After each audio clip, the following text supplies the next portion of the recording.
Continuous earthquakes rock the Aegean Sea, a region 30 times more at risk than the San Andreas Fault. Santorini Island, Aegean Sea. This earthly paradise is part of the Hellenic Arc, a chain of volcanic islands formed by the ongoing collision of two massive tectonic plates, with the African plate being forced under the Aegean plate in a slow but relentless process. This not only reshapes the surface, but also generates intense pressure and heat, melting the Earth's crust and forming pools of magma deep below.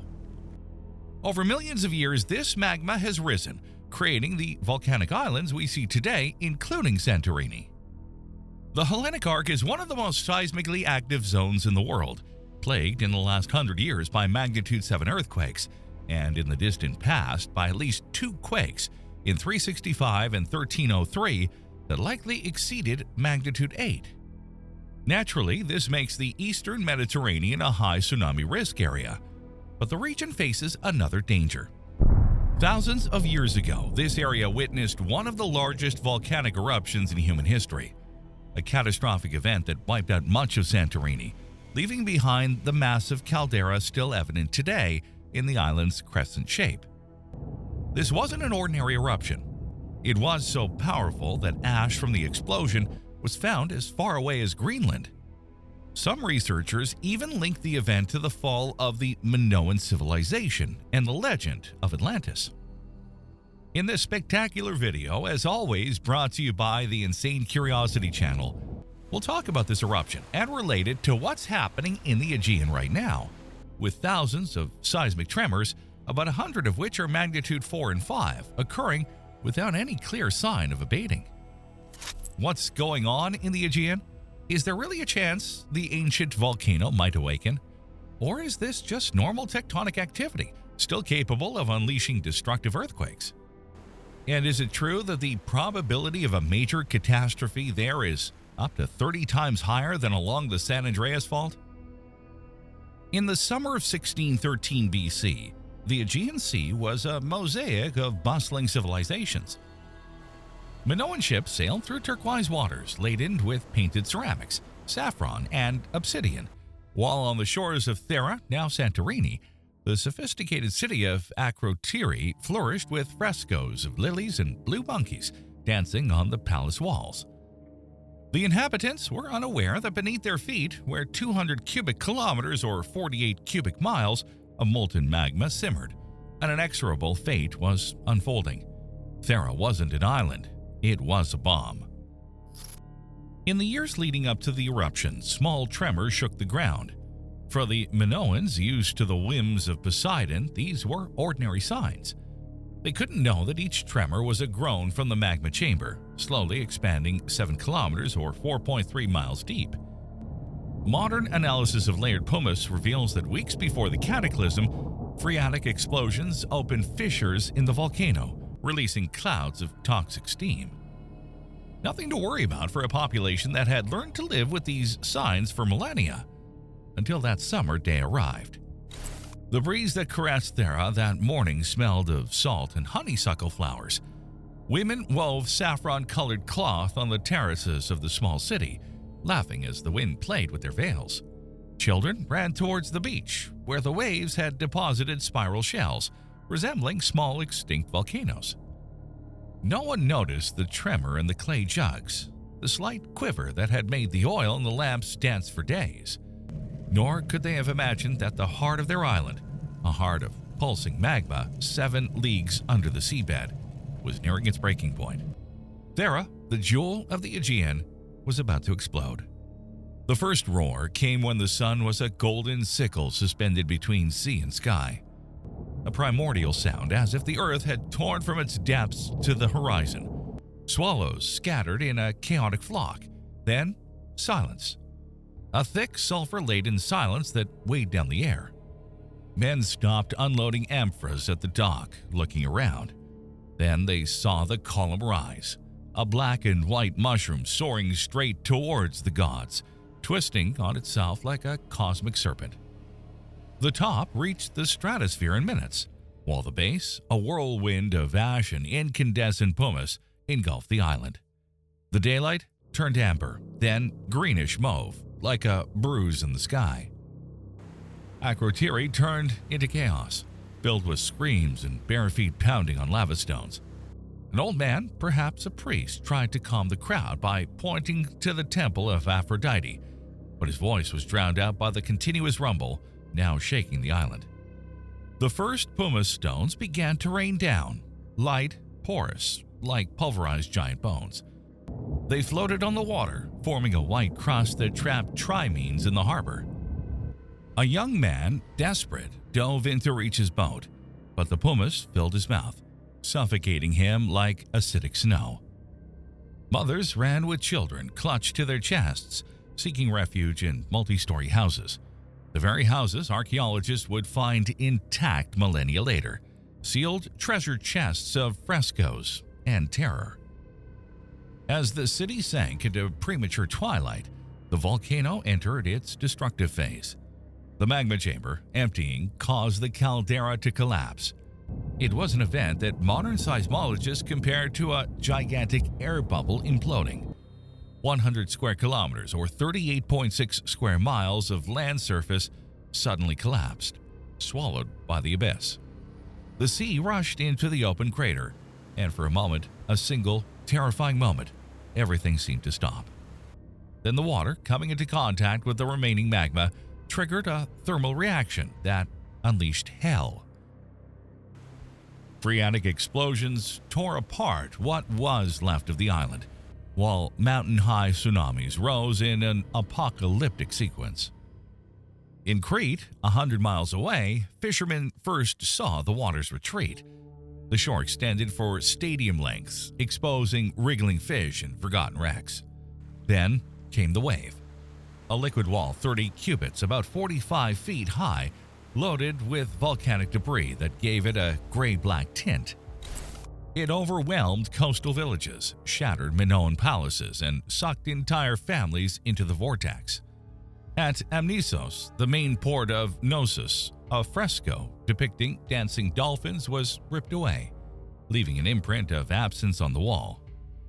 Egyptian chroniclers years later recorded confused tales of mad seas and skies vomiting darkness, while in Hittite lands, seers spoke of omens from the west, migratory birds covered in dust, rivers flowing backward. Back on Thera, survivors, if there were any, would have remembered the most dreadful moment, the pyroclastic flows. Clouds of superheated gas, ash, and rock, fragments traveling at 200 miles per hour. Temperatures of 500 degrees Celsius or 932 degrees Fahrenheit that carbonized bodies in the blink of an eye. In Akrotiri, the skeletons found in 1967 tell a sudden end. A man bent to protect a child, a woman holding a necklace of amethyst beads, all caught in everyday poses, turned into statues of ash.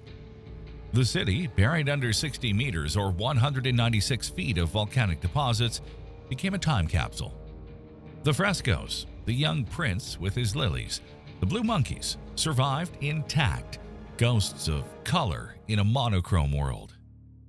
For weeks, the Aegean Sea was a stretch of floating pumice. Ships couldn't sail through it. It looked like a desert of black ice, where the sun's rays extinguished before touching the water. The volcanic winter enveloped the northern hemisphere. In China, scribes of the Shang dynasty noted failed crops and mists that obscured the face of Shangdi. In Mesopotamia, cuneiform tablets mention sudden famines. A Japanese cherry tree, whose growth rings are studied with radiocarbon dating today, ceased to develop for 2 consecutive seasons. And on the Anatolian coast, a community of fishermen, whose descendants would become Greeks, passed down the myth of Deucalion and Pyrrha, a universal flood sent by Zeus to punish corrupt humanity. Perhaps their minds, seeking sense in the chaos, transformed those tsunamis into divine wrath. But the true legacy of Thera is written in the DNA of civilization. The Minoans, already battered by earthquakes and the Mycenaean incursions, never fully recovered. Their labyrinth palaces, once centers of a marine empire, collapsed one after another. Trade routes to Egypt and the Levant were cut off, replaced by new paths controlled by warriors from the north. Yet within the destruction lies a paradox. The ash that buried Akrotiri preserved its frescoes, allowing us, millennia later, to admire the ultramarine blue of its paintings, a pigment extracted from Afghanite that only the Minoans knew how to work. That blue, the same as the marine depths that annihilated them, is today a symbol of their lost greatness. So, we've shared all this because the signs that the inhabitants of ancient Thera, now Santorini, missed are the very same ones repeating today, for many months now.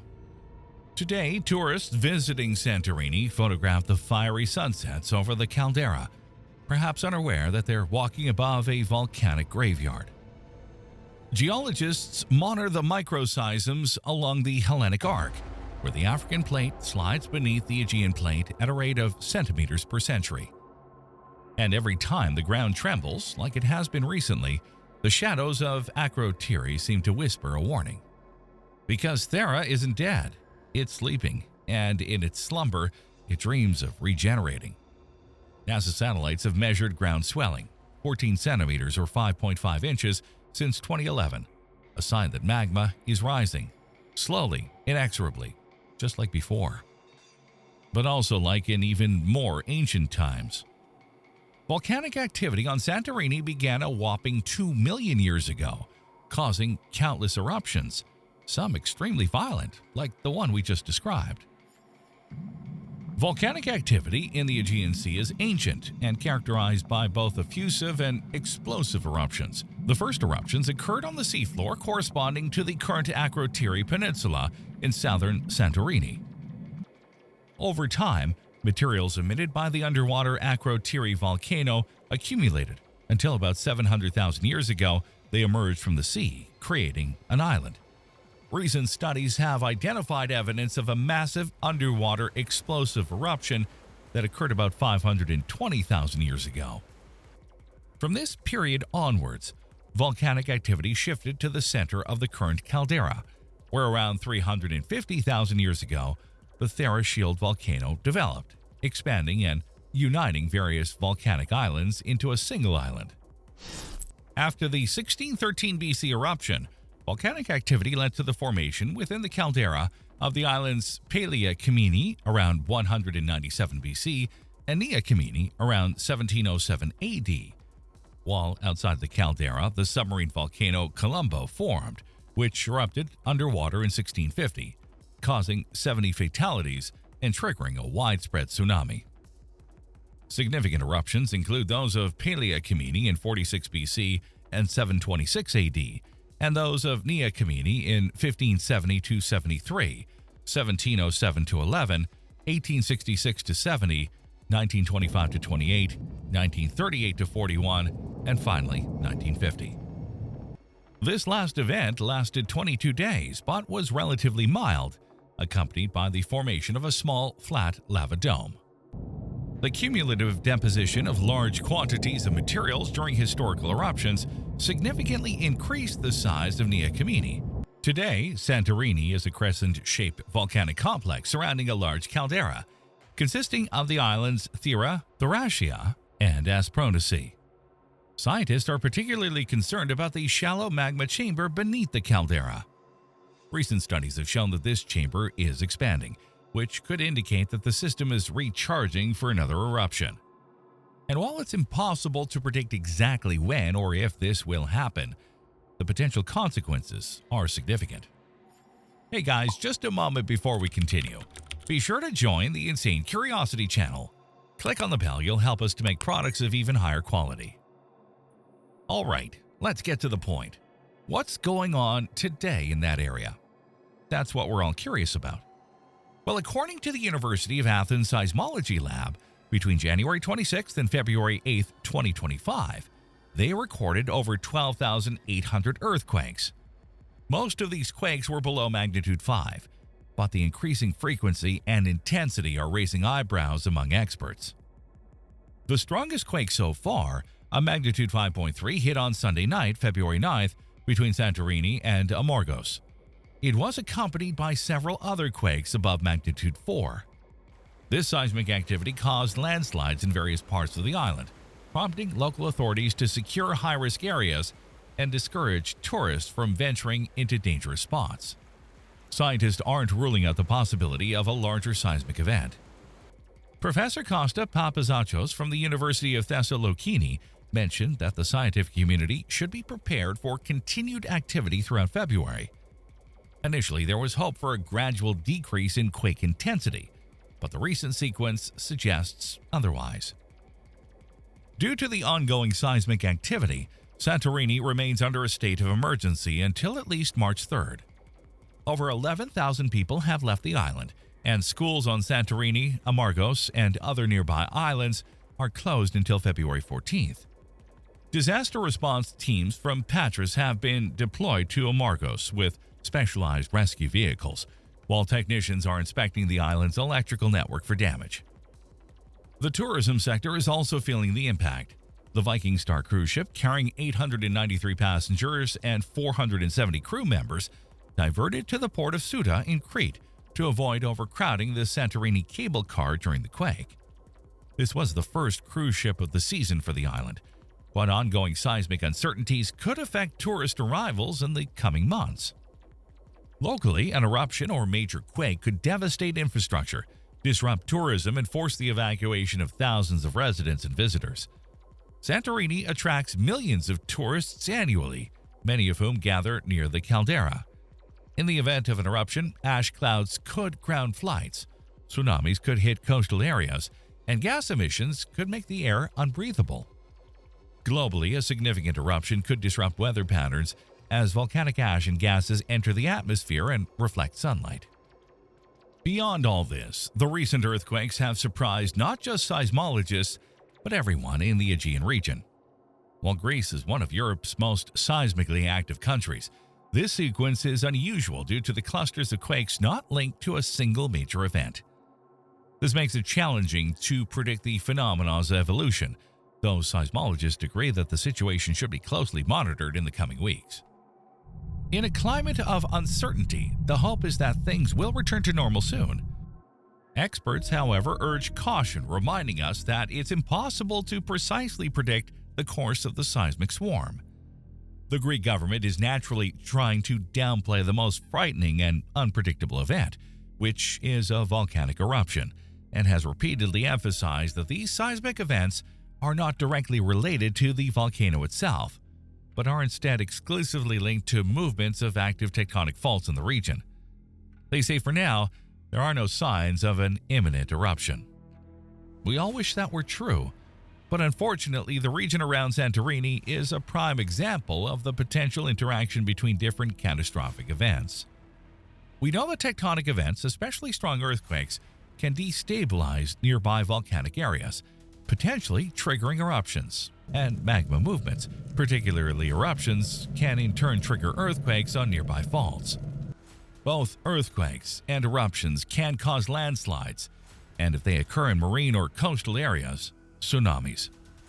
We can't predict how this seismic sequence will end, but it's clear that a swarm like this, occurring in a region with major tectonic faults and the presence of explosive volcanoes, significantly increases the probability of strong earthquakes, up to over magnitude 7, as well as the likelihood of eruptions from nearby volcanoes. It's important to highlight this aspect because we often read in the media that the release of energy through low-magnitude earthquakes is advantageous because it supposedly reduces the likelihood of a much stronger quake. In reality, it's quite the opposite. Earthquakes in nature follow a probability distribution that favors smaller quakes and makes larger ones less likely, Gutenberg-Richter law. However, in any given area, the difference in probability between quakes of different magnitudes is constant. So if smaller quakes increase, the probability of larger ones increase proportionally as well. So, as always in similar situations, the question everyone wants answered immediately is, how likely is that something apocalyptic could happen soon around Santorini? Science doesn't have definitive answers, only probabilities calculated through algorithms and geophysical models. According to a 2022 study published in Tectonophysics, there is a 12% chance of a magnitude 7.5 or greater earthquake occurring in the Hellenic Arc within the next 50 years. To put that in context, that's a probability 30 times higher than the estimated probability for the San Andreas Fault in California during the same period. And yet, while children in Los Angeles learn the drop, cover, and hold on position during mandatory drills, there is no unified emergency plan in the Cyclades. The paradox is even more striking considering recent history. In 1956, the 7.8 Richter earthquake near the island of Amargos, the most violent ever recorded in Europe in the 20th century, generated a tsunami with waves up to 25 meters or 82 feet that swept the coasts of Santorini, destroyed 500 homes, and killed 53 people. Today, nearly 70 years later, 87% of residential buildings in the Cyclades do not meet minimum earthquake safety standards. The iconic white houses with blue domes, symbols of Greece itself, rest on medieval foundations, often simple piles of uncemented volcanic stone. Meanwhile, rampant tourism fuels speculative construction. In Mykonos, 40% of luxury hotels built since 2010 are situated on unstable slopes or cliffs unsuitable for development, with infinity pools suspended over the caldera. Experts at the Geodynamic Observatory of Athens warns that the Hellenic Arc accumulates energy equivalent to 8 to 10 centimeters, or 3.1 to 3.9 inches of tectonic movement per year, one of the highest rates in the world. Each century, this tension releases 2 to 3 megaquakes, but the last one occurred in 1956, more than 75 years ago. The seismic silence worries seismologists. According to Professor Aphithimos Lekis, president of the Geological Society of Greece, we're in an era of dangerous energy accumulation. When it breaks, it will do so exponentially. The risk isn't just seismic. Models from the University of Bologna show that a strong quake in the southern Aegean could generate tsunamis with run-ups of 15 meters or 49 feet, reaching Athens in 45 minutes and Alexandria, Egypt, in 2 hours. Without an effective early warning system, only experimentally active since 2020, evacuation times would be insufficient for the 2.3 million people crowding the islands during peak season. Yet politics lags behind. Despite the 2018 EU directives on at-risk buildings, only 12% of Greek municipalities have updated zoning plans. Even Santorini, with its 2 million annual visitors, has no alternative escape routes. The main port and airport, built on solidified lava, would be submerged within minutes of a tsunami. In this context, that 12% probability doesn't seem so reassuring anymore. As summarized by seismologist Jerry McManus from Columbia University, it's like having a loaded gun with 100 chambers. Every passing year, we spin the cylinder and add one more bullet.